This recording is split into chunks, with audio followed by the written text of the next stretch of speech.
이스라엘 백성들은 하나님의 말씀에 의지하여 순종의 걸음을 내딛었고, 하나님은 약속대로 범람할 듯이 흐르는 요단강이 끊어지게 하셔서 이스라엘 백성들로 하여금 요단강을 건너게 하셨습니다. 오늘 본문에는 그 사건 직후에 하나님께서 여호수아를 통해서 이스라엘 백성들에게 내린 명령이 하나 기록이 되어 있습니다. 그것은 이스라엘 12지파에서 한 사람씩 택하여서 요단강 바닥에 있는 돌을 하나씩 메고 나와서 요단 동편에 그 사건을 기념하는 이 기념비를 세우라는 것입니다. 이에 이스라엘 백성들이 먼저 요단강 안에 제사장들이 서 있는 그 자리에다가 먼저 12돌로 기념비를 세웁니다. 9절을 보면 여호수아가 또 요단 가운데 곧 언약궤를 맨 제사장들의 발이 선 곳에 돌 12를 세웠더니 오늘까지 거기에 있더라. 그러니까 기념비는 두 군데 세워진 거예요. 먼저는 제사장들이 발을 딛고 서 있었던 요단강 바닥에 먼저 기념비가 세워집니다. 그러나 이 기념비는 요단 강물이 다시 흐르고 나면 누구도 볼 수가 없어요. 그래서 요단강 건너편 길갈에다가 또 하나의 기념비를 세웁니다. 20절인데요. 여호수아가 요단에서 가져온 그 12돌을 길갈에 세우고 라고 말씀을 합니다. 이렇게 하나님께서 기념비를 세우게 하신 이유는 이제 곧 가나안 땅 정복 전쟁을 시작해야 할 그들에게 믿음이 필요하기 때문입니다. 그들이 하나님의 말씀에 순종했을 때 언약궤 앞에서 범람할 듯이 흐르던 강물이 끊어지고 마른 땅을 지나 요단강을 건넜다는 사실을 기억함으로 하나님의 말씀에 순종하면 하나님은 반드시 역사하신다는 믿음이 그들에게 가장 필요한 것이었습니다. 여러분, 우리도 똑같습니다. 우리가 이 세상을 살아갈 때 여러분은 무엇이 가장 필요하다고 생각하십니까? 돈도 필요하고 건강도 필요하고 능력도 필요하고 다양한 삶의 경험도 필요하고 인간관계도 필요합니다. 그러나 정말로 저와 여러분의 삶에 필요한 것은 믿음입니다. 여러분, 여기에 동의가 되십니까? 왜 그렇습니까? 우리가 살아가는 삶의 현장이 이 가나안 땅과 같이 끊임없는 영적 전쟁의 현장이기 때문입니다. 마귀가 우는 사자처럼 믿는 자들을 삼키기 위해서 돌아다니다가 조금만 빈틈이 보이면 가차없이 공격합니다. 조금만 부정적인 생각이 들고, 조금만 우울한 생각이 들고, 조금만 화가 나고, 조금만 내 안에 불신의 생각이 들고, 조그만 아주 자그만 틈만 보이면 여지없이 마귀는 저와 여러분을 공격한다는 것이죠. 그런데 그 모든 영적 전쟁에서 승리의 비결이 바로 믿음이라는 것입니다. 요한일서 5장 4절을 보면 무릇 하나님께로부터 난 자마다 세상을 이기느니라. 세상을 이기는 승리는 이것이니 우리의 믿음이니라. 여러분, 믿음이 있어야 세상을 이길 수 있다는 것입니다. 믿음이 없으면 우리의 육신은 세상을 살아가지만 끊임없는 세상과 마귀의 밥이 된다는 사실을 저와 여러분이 아셔야 돼요. 하나님이 기념비를 세우라고 명령하실 때에 특별히 중요하게 생각하신 것은 당시 요단강을 건널 때 그 자리에 없었던 앞으로 태어날 자손들이었습니다. 그들에게 요단강을 건넜다는 사실을 분명하게 기억할 수 있게 해주어야 한다는 거예요. 6절과 7절을 보겠습니다. 이것이 너희 중에 표징이 되리라. 후일 너희의 자손들이 물어 이르되 이 돌들은 무슨 뜻이냐 하거든 그들에게 이르기를 요단물이 여호와의 언약궤 앞에서 끊어졌나니 곧 언약궤가 요단을 건널 때에 요단물이 끊어졌으므로 이 돌들이 이스라엘 자손에게 영원히 기념이 되리라 하라 하니라. 바로 그 요단강을 건넜을 때 그곳에 있지 않았던, 태어나지 않았던 이스라엘 자손들이 후일에 그 기념비를 보고 하나님께서 요단강을 건너게 하셨다는 사실을 기억할 수 있도록 만들어줘야 한다는 거예요. 요단강을 건넌 이스라엘 백성들은 출애굽 2세대들이기 때문에 홍해가 갈라진 사건을 경험하지 못한 이들이 대부분입니다. 부모 세대들에게 말로만 들었던 그 홍해가 갈라진 사건과 유사한 사건이 그들 앞에 펼쳐졌습니다. 그 사건을 경험한 순간에 어쩌면 이스라엘 백성들은 와, 가나안 땅 정복 전쟁도 쉬운 일이겠구나, 하나님이 이렇게 역사하시면 가나안도 얼마든지 쉽게 정복할 수 있겠구나라고 생각했을 거예요. 그런데요, 여러분, 우리에게는 연약함이 있다는 것입니다. 연약함이 뭐죠? 은혜도 잘 받는데 받은 은혜를 잘 잊어버린다는 거예요. 받은 은혜를 너무나도 쉽게 잊어버린다는 것입니다. 출애굽 1세대가 출애굽할 때 홍해를 건넌 것과 지금 출애굽 2세대가 요단강을 건넌 것은 비교가 안 되는 사건입니다. 여러분, 홍해는 바다예요. 엄청나게 큰 바다입니다. 그런데 그 바다가 그들이 보는 눈앞에서 한순간에 갈라져서 좌우로 바닷물이 벽을 이루어 섰습니다. 그리고 홍해바다 마른 땅을 걸어서 지나갔죠. 뿐만이 아닙니다. 건넌 것만이 아니에요. 애굽의 군대가 뒤를 추격해서 돌아올 때 그들이 홍해 바다 한 가운데쯤 들어왔을 때 물이 합쳐져서 그 애굽의 군대가 다 수장이 됩니다. 그 광경을 그들이 생생하게 지켜봤습니다. 모세와 이스라엘 백성들은 그 광경을 지켜보고 하나님께서 베푸신 그 구원의 은혜에 너무나도 기쁘고 감격스러워서 하나님을 찬양합니다. 그곳에서 놀라운 찬양의 축제가 벌어져요. 그런데요, 그 문제는 그 기쁨과 구원의 감격이 3일밖에 가지 않았다는 거예요. 3일 동안 물을 마시지 못하자 그들 안에서 뭐가 시작이 돼요? 하나님을 향해서, 모세를 향해서 원망이 시작되어 버렸다는 것입니다. 출애굽기 15장 22절부터 24절을 보면 모세가 홍해에서 이스라엘을 인도하며 그들이 나와서 수르 광야로 들어가서 거기서 사흘 길을 걸었으나 물을 얻지 못하고 마라에 이르렀더니 그곳에 물이 써서 마시지 못하겠으므로 그 이름을 마라라 하였더라. 백성이 모세에게 원망하여 이르되 우리가 무엇을 마실까 하매 이렇게 반응이 나옵니다. 이것이 이스라엘 백성들의 신앙의 한계였고 또한 지금 우리가 가진 신앙의 한계라는 거예요. 저와 여러분이, 우리 성도님들이 예배 때, 주일 예배 때 은혜 받았어요. 그 은혜를 가지고 또 삶의 현장으로 돌아갑니다. 그런데요, 뭔가 내 감정을 거스르고 뭔가 내 계획이 흐트러지고 뭔가 내 마음대로 안 되고 뭔가 내가 원하는 대로 되어지지 않으면 주일 예배를 통해서 받았던 은혜는 머리에서 마치 휘발유처럼 다 날아가 버리고 어느 순간 내 입술을 원망과 불평이 주장합니다. 이것이 우리가 가진 신앙의 한계라는 거죠. 그래서 하나님께서 요단강을 건너게 하신 다음에 요단강을 건넌 이 기념비를 세우게 하신 것입니다.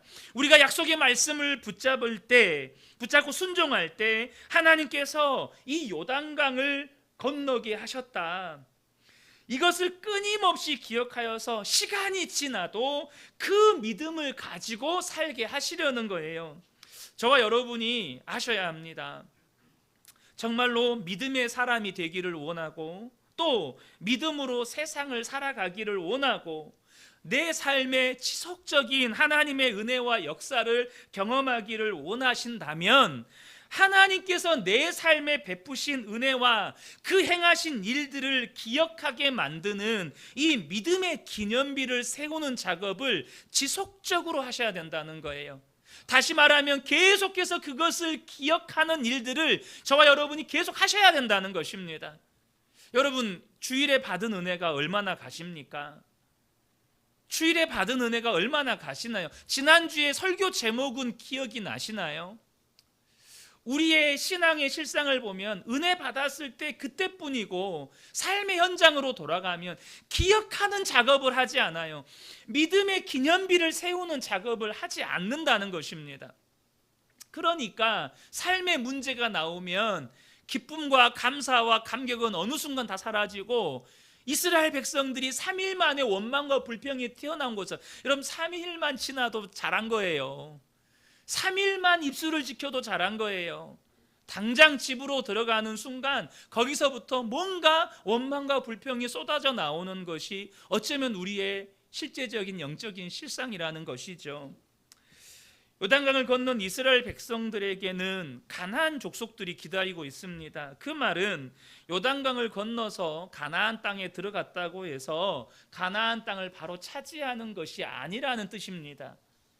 그 땅을 차지하고 있는 족속들과 싸우고 그들의 성읍을 차지하는 일을 해야 한다는 것이죠. 그런데 이 일은 하나님이 홍해를 가르시고 혹은 요단강이 끊어지게 하신 것처럼 그렇게 기적으로만 이룰 수 있는 일이 아니에요. 앞으로 이스라엘 백성들이 직접 칼과 창을 가지고 부딪혀 싸워야 한다는 것입니다. 그때 필요한 게 뭐예요?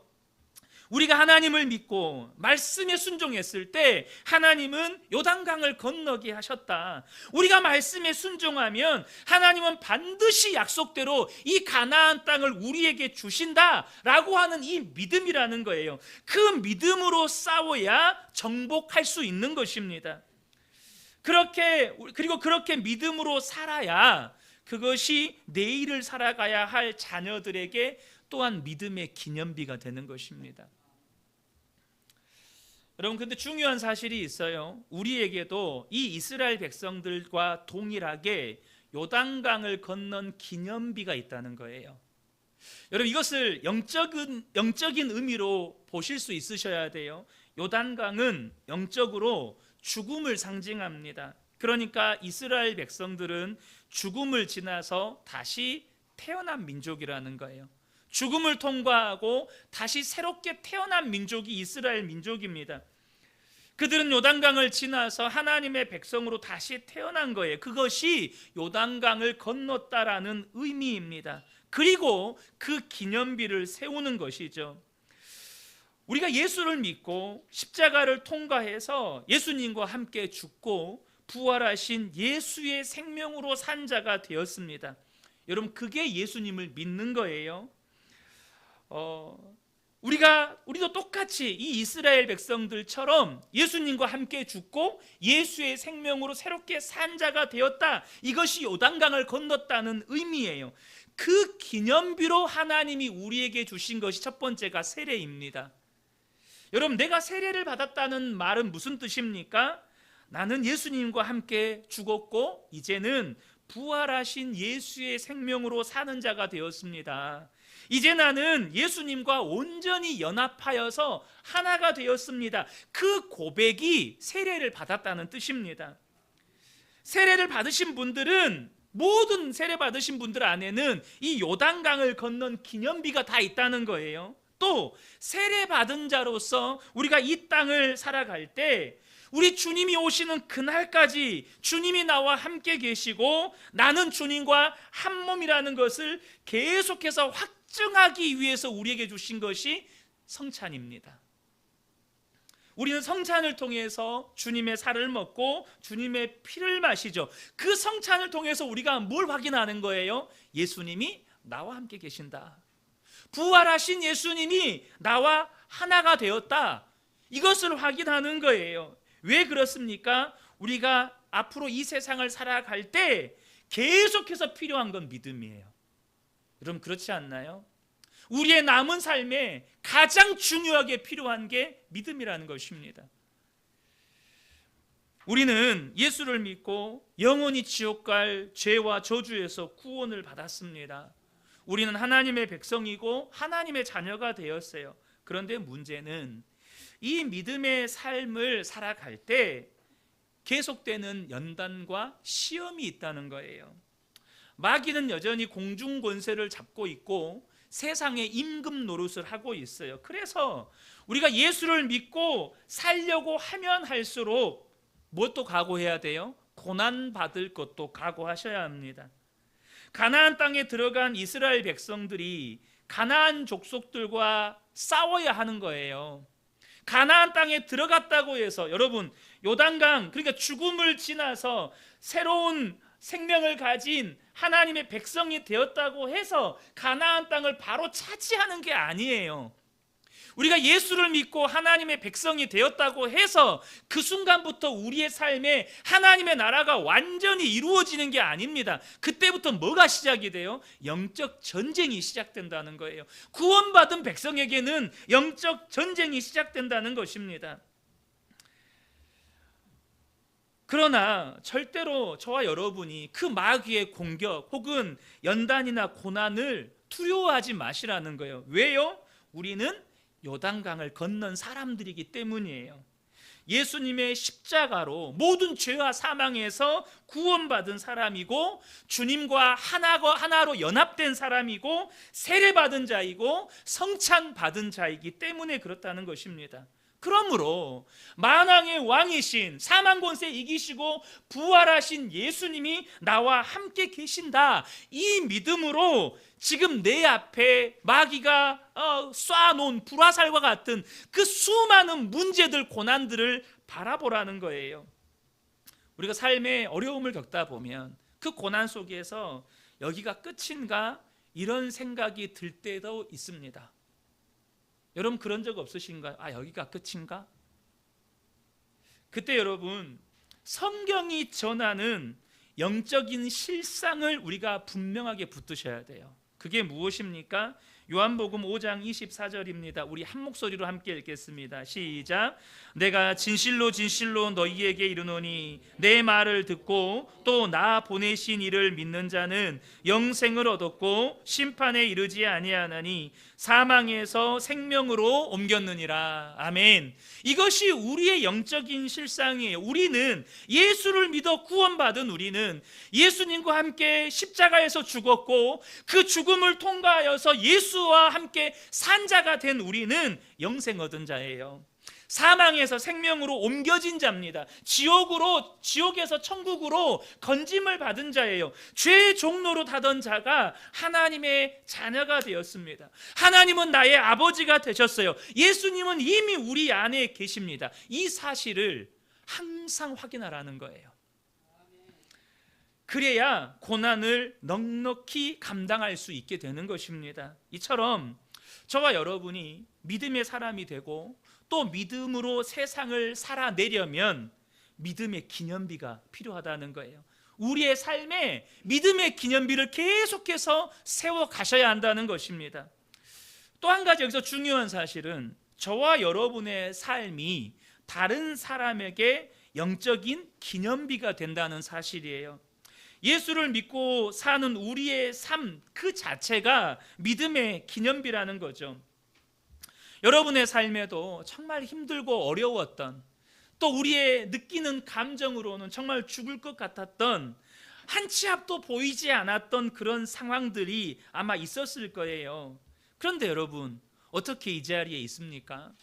죽을 것 같았는데, 앞이 캄캄하게 아무것도 안 보였는데 어떻게 이 자리에 있나요? 바로 여러분이 주님을 믿고 바라볼 때마다 주님이 건지셨다는 거예요. 그 은혜 때문에 여기까지 왔다는 겁니다. 그러한 우리의 삶이 다른 누군가에게 믿음의 기념비가 된다는 사실입니다.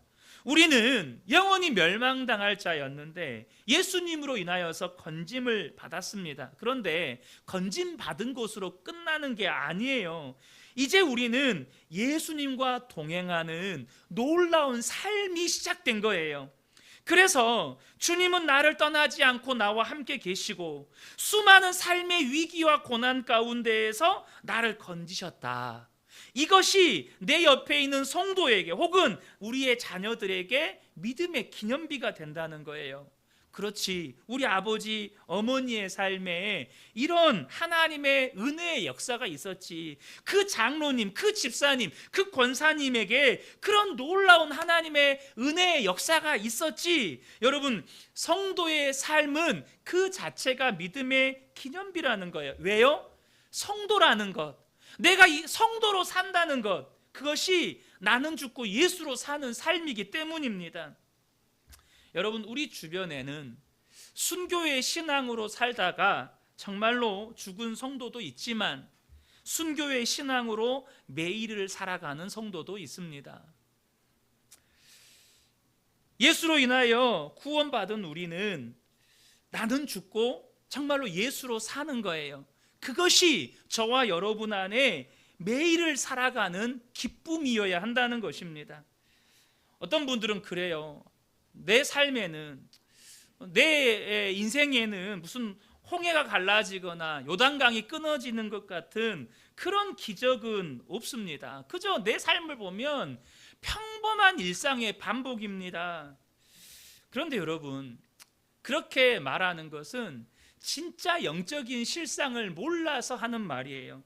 사도 바울이 예수 믿기 전에 우리의 영적인 실상에 대해서 이렇게 말을 합니다. 에베소서 2장 12절에 그때 너희는 그리스도 밖에 있었고 이스라엘 나라 밖에 사람이라 약속의 언약들에 대하여는 외인이요 세상에서 소망도 없고 하나님도 없는 자이더니. 여러분, 에베소 교회 성도들이 가난하고 비루한 자들이 아닙니다. 에베소는 제2의 로마라고 불릴 정도로 굉장히 여러분 부요한 도시였어요. 돈 많은 사람들이 사는 도시였습니다. 그 사람들이 가난해서 못 먹고 못 살아서 이런 말을 하는 게 아니에요. 근데 왜 그들이 세상에 소망도 없고 하나님도 없는 자라고, 세상에 소망이 없다라고 말하는 거죠? 그들이 하나님 없는 사람들이었기 때문입니다. 그들이 예수 그리스도 없이 살았던 자들이었기 때문이에요. 그런데 그런 소망 없이, 하나님 나라에 대한 소망도 없이 살던 그들이 이제는 그리스도 안에 있고 영생을 얻었고 하나님의 자녀가 되었고 천국의 소망을 가지고 살아요. 그것이 저와 여러분이라는 것입니다. 여러분, 믿음의 기념비가 되는 삶이라고 하는 건 날마다, 예를 들면 죽은 사람이 살아나고 내게 암이 있는데 암이 뭐 고침을 받고, 혹은 내가 기도했더니 막 귀신들이 떠나가고, 이런 기적을 경험하는 삶이 아닙니다. 어떤 놀라운 성공의 삶이 아니에요. 진짜 기적 중의 기적은 예수 없던 우리가 예수와 동행하며 살게 되는 그 은혜입니다. 하나님 나라 밖에 있던 우리가 하나님 나라를 품고 하나님 나라를 소망하면서 살아가는 그 삶이 진짜 기적 중의 기적이라는 거예요. 밥을 먹어도, 누구를 만나도, 길을 걸어가도 이제는 예수와 함께 사는 거예요. 제가 다리를 다치고 2년의 수술과 재활 후에 이제 목발을 떼고 두 발로 걷기 시작했습니다. 그때의 기쁨과 감격을 제가 잊지를 못해요. 와, 드디어 2년 만에 그 지긋지긋한 목발을 뗀다. 하지만 그 2년의 수술과 재활의 시간은 저를 완전히 영적인 슬럼프 상태로 만들었어요. 하지만 당시 청소년부 담당 전도사님하고 이 목발을 떼면 내가 청소년부 교사로 섬기겠다고 약속해 놓은 것이 있어서 청소년부 교사로 섬기기 시작했습니다. 그리고 그해 겨울에 청소년 수련회에 교사로 참여하게 됐는데 정말 많은 은혜를 받았습니다.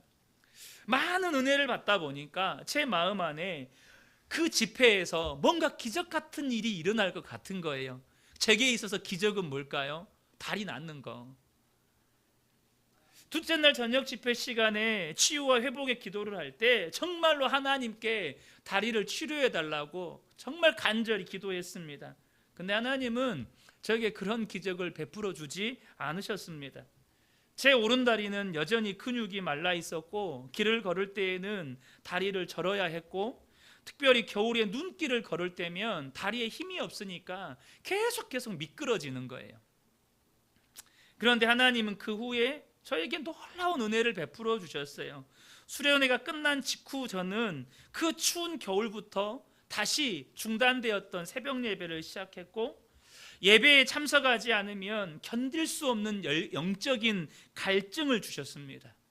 교회에서 드리는 모든 예배, 주일 예배는 말할 것도 없고 새벽 예배, 수요 예배, 금요 철야 예배 다 참석하면서 참석할 때마다 하나님께서 주시는 은혜 때문에 때로는 감격의 눈물로, 때로는 회개의 눈물이 흐르는 시간이 정말 많았습니다.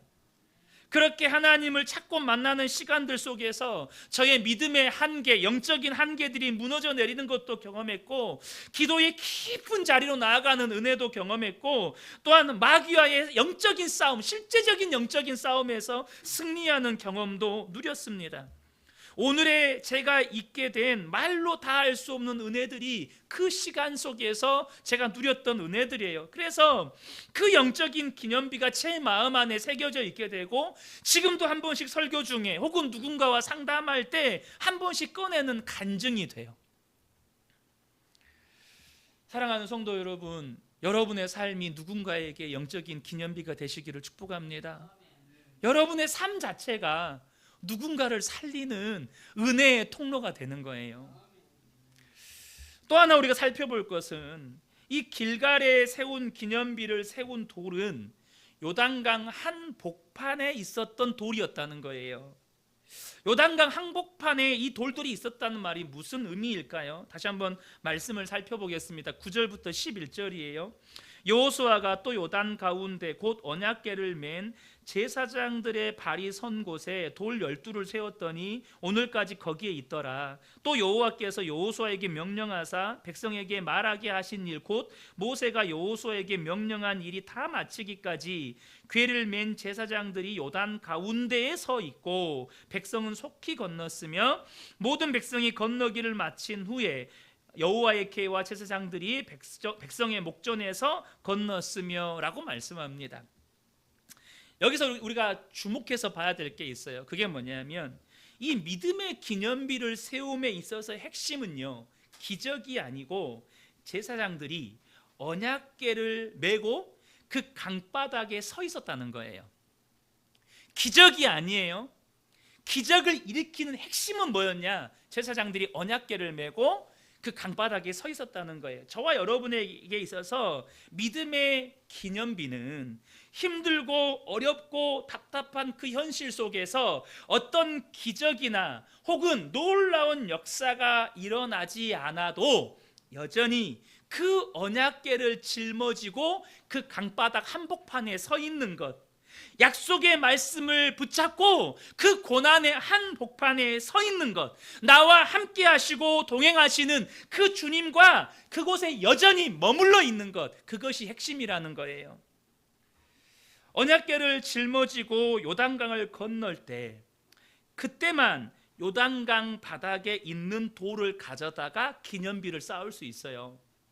다시 말하면 가장 힘들고 어려운 그 고난의 때에 믿음의 기념비가 세워진다는 사실이에요. 여러분, 우리가 어려운 일을 겪을 때요, 정말로 힘들고 죽을 것 같은 상황, 그 상황 가운데에서만 드릴 수 있는 찬양, 그때만 드릴 수 있는 감사, 그때만 드릴 수 있는 믿음의 반응들이 있어요. 그때만 흘릴 수 있는 눈물이 있다는 거예요. 그때만 드릴 수 있는 예배가 있어요. 이곳에는 건강 때문에 어려움이 있는 분도 계시고, 재정 때문에 어려움이 있는 분도 계시고, 가정에 어려움이 있는 분들도 계셔요. 근데 그게 뭘 의미하는 거죠? 지금 여러분이 요단강 한복판에 서 있다는 거예요. 요단강 한복판에 서 있는 게 중요한 게 아니고, 거기서 약속의 말씀을 붙잡고 서 있어야 된다는 거예요. 거기서 주님과 동행하면서 나와 함께 계신 예수님 붙잡고, 그때 드릴 수 있는 믿음의 고백, 그때 드릴 수 있는 감사의 찬양, 그것이 믿음의 기념비가 세워지는 현장인 거예요. 여러분, 그때를 놓치지 않게 되시기를 축복합니다. 지금 어려움을 겪고 있지만 그때 드리는 감사의 고백, 거기서 드리는 찬양, 거기서 드리는 믿음의 반응에서 믿음의 기념비가 나오는 거예요. 그것을 순간순간 놓치면서 인생 다 살고 주님 앞에 선 다음에 뒤를 돌아보면 내 삶에 믿음의 기념비가 없는 거예요. 그러니까 여러분, 고난의 때를 놓치지 마세요. 여러분이 지금 겪고 있는 그 고통의 순간을 놓치시면 안 돼요. 그 순간에 믿음의 고백이 나오고, 그 순간에 감사의 찬양을 드리고, 그 순간에 믿음의 순종을 드릴 때, 그 순간에 주님과 동행하는 삶을 계속해서 살아갈 때에 거기서 정말 보화와 같은 믿음의 기념비가 세워지는 거죠. 여러분, 그 삶이 또 다른 누군가에게 놀라운 도전이 되고, 나도 저렇게 믿음으로 살아야겠다, 나도 포기하지 않고 주님 말씀 붙들어야겠다, 이 믿음의 결단이 누군가로부터 나오는 거예요. 고 하용조 목사님이 23살 때 폐결핵을 심하게 앓았습니다. 그때가 1968년 8월이었습니다. 1년 동안 폐결핵 요양원에서 사셨대요. 거의 죽기 일보 직전이었다고 합니다. 그래서 몸이 너무너무 지금 이제 아프니까 할 수 있는 것이 거의 없었어요. 그러나 몸을 움직이는 것조차도 힘든 상황이었으니까 그러던 중에도 목사님이 하실 수 있는 게 있었는데 예수님 바라보는 거였습니다. 그리고 그것을 일기로 쓰는 거였어요. 그것이 나중에 나의 하루라는 책으로 나오게 됩니다. 이 하용조 목사님이 1년 동안 폐결핵 요양병원에서 날마다 주님을 바라보면서 그때그때마다 주셨던 은혜와 감격들을 다 기록한 거예요. 고 하용조 목사님의 23살 청년의 일기가 왜 그렇게 중요할까요? 홍정길 목사님이 나중에 그 책에 대해서 설명하시기를 이후에 온누리교회 목회 설계도라고 말씀하셨어요. 그러니까 23살 폐결핵에 걸린 청년의 일기 속에 이 하용조 목사님의 평생의 온누리교회 목회 계획이 다 담겨져 있는 거예요.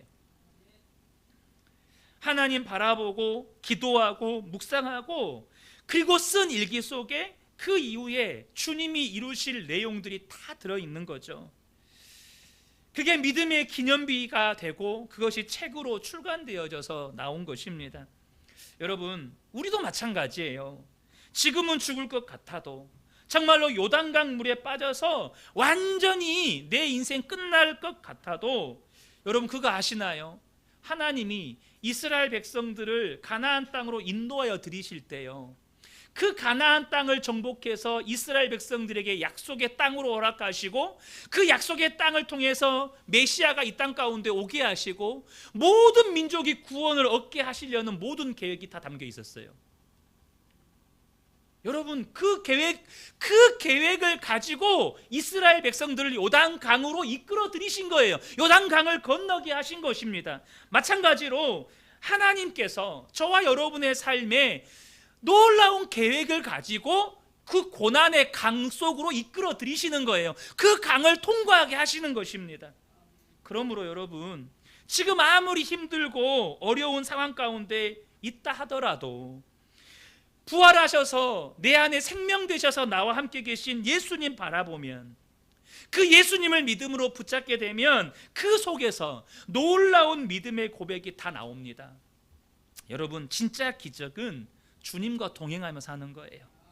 예수 밖에 있었던 우리가 예수 안에 거하고 하나님 나라 밖에 있었던 우리가 하나님 나라를 품고 하나님 나라를 소망하면서 살아가는 것, 그것이 진짜 기적 중에 기적이라는 것입니다. 밥을 먹더라도 주님과 함께 먹고 사람을 만나더라도 주님과 함께 만나고 기가 막힌 어려움을 겪어도 주님과 함께 겪으면 되는 거예요. 그렇게 매일매일을 주님과 동행하며 살았던 여러분의 삶이 1년, 5년, 10년, 30년 후에 여러분 자신에게 그리고 여러분 주변에 있는 또 다른 성도들에게, 여러분의 자녀들에게 놀라운 믿음의 기념비가 될 거라는 거예요. 사랑하는 성도 여러분, 그러므로 기적 중의 기적은 내가 예수님 안에 거하게 되었다, 예수님과 동행하며 살게 되었다, 이 기적임을 기억하셔서 날마다 예수님과 동행함으로 여러분의 삶에 믿음의 기념비가 세워지고 여러분의 삶이 누군가에게 믿음의 기념비가 되는 축복을 누리시기를 예수님의 이름으로 축복합니다.